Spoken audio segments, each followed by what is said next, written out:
اپنے گھوڑوں کو تازہ سونے لگائی تھی اور مشرق سے گھوڑے دوڑنا شروع ہوئے اور مغرب گھوڑے دوڑ گئے اور اس مولا کی بہن بار بار سر پہ ہاتھ رکھ کے آوازیں دے رہی تھی، کوئی ہے جو میرے بھائی کو بچائے؟ مگر امام حسین کے لاشے کو اٹھانے والا کوئی نہیں تھا۔ زہرا کا لال تنہا لاشا امام حسین کا تھا۔ جب گھوڑے دوڑ گئے اور سب سے پہلے لاشے پر اس مولا حسین کا بیٹا امام سجاد آئے نا، تو سنیں گے امام کی پسلیاں کمر سے نکلی گئی تھی، امام کا جوڑ جوڑ علیحدہ تھا، امام سجاد سے لاشا دیکھا نہیں جا رہا تھا۔ اس لاشے کو دیکھ دیکھ کر ایسا لگ رہا تھا کہ حضرت ابھی دنیا سے چلے گئے۔ کس مصیبت سے جناب زینب اونٹ پر بیٹھی تھی، میری بیوی نے ساری بیویوں کو خود بٹھایا، اجرکم اللہ، جن کے مذہب میں رونا جائز تکلف نہ کریں، ساری بیویوں کو یہ بیوی نے خود بٹھایا، مگر جناب زینب کو بٹھانے والا کوئی نہیں تھا۔ کس مشکل سے بیوی اونٹ پر بیٹھی ہیں، اونٹ پر بیٹھی ہیں، اونٹ آہستہ آہستہ چل رہا ہے کہ ایک مرتبہ جناب زینب نے دیکھا کہ زین العابدین بھائی کے لاشے کے قریب ہے، بابا کا لاشا دیکھ رہا ہے اور نہ جانے کیا نظر آ رہا ہے کہ زین العابدین اس دنیا سے جانے والا ہے۔ حالت ایسی ہو گئی ہے کہ روح نکلنے والی ہے۔ تو بی بی زینب نے اونٹ کے بٹھانے کا انتظار نہیں کیا، کھڑے اونٹ سے خود کو گرا دیا۔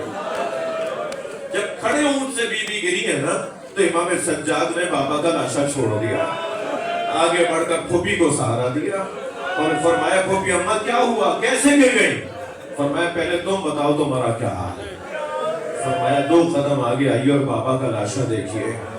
اللہ کسی بہن کو بھائی کا ایسا لاشا نہ دیکھا ہے جیسا لاشا جناب زینب نے دیکھا ہے۔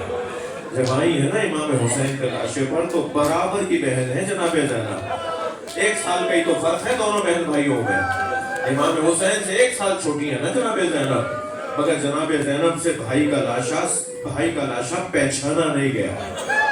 تو ایک مرتبہ لاشا دیکھ دیکھ کے فرمانے لگی، انت اخی زینب، کیا تم ہی زینب کے بھائی حسین ہو؟ اور پھر ایک مرتبہ لاشے کے چکر کاٹنے لگی، کبھی بائیں کی آتی تھی کبھی سرہانے آتی تھی۔ تو امام سجاد نے فرمایا، پھوپھی اماں کیا ڈھونڈ رہی ہیں؟ فرمانے لگی، سالم جگہ ڈھونڈ رہی ہوں جہاں بوسہ دے سکوں۔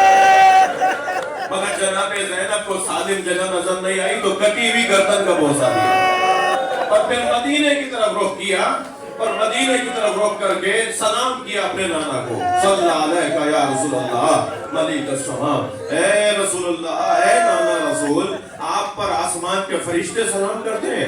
ھذا حسین، یہ آپ کا حسین ہے جسے آپ زبان چساتے تھے، جسے آپ دوش پر بٹھاتے تھے، جسے آپ کاندھے پر بٹھاتے تھے، جس کو آپ سینے پہ لٹاتے تھے، یہ آپ کا حسین ہے۔ مرمل بالدماء، جو خاک اور خون میں غلطان ہے، مقطع الاعضاء، جس کے جوڑ جوڑ رہتا ہے، مسلوب الامامۃ والرداء، جس کا امامہ کوئی اتار کر لے گیا، جس کی ابا کوئی اتار کے لے گیا۔ نانا یہ تو آپ کا بیٹا ہے نا، میں آپ کی بیٹی کھڑی ہوں۔ نانا آپ کے بیٹے کے ساتھ یہ ہوا اور آپ کی بیٹی کو اسیر بنا دیا، ہم کربلا سے اسیر ہو کے شام جا رہے ہیں۔ اللہ لعنت اللہ علی الظالمین، یا اللہ مرحوم کی مغفرت فرما۔